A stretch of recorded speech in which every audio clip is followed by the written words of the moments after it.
Hey guys, welcome back. So what I've got done since the last video here is I got this thing working way better now.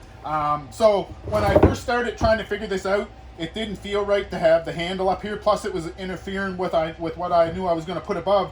But now, as you can see, everything is done right here, you know, with my arms in the lowered position like this. It's just perfect. So the cutter head goes in and out, it moves back and forth.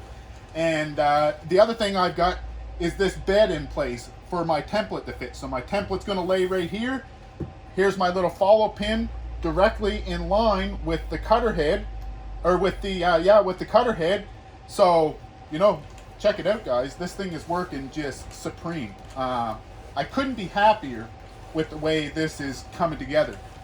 So in the next video, I'm just going to grab you and just show you too, just the view I'm going to get. So, you know, when I was determining where I was going to put the copier or the template spot, you know, it came down to this, guys, is now when I'm doing this going to be running this thing, my copy is going to be right here in front of me. Just, you know, it'll stick out past this edge because there's 0 right in tight to the edge. So anything I'm going to carve is going to come out past the front edge. And so I'm just going to be able to watch as I come across. And here's the view I'm going to have. You know, the cutter head and the wood is going to be right here in front of me, right in the same line of sight. So everything is just going to be so easy to see.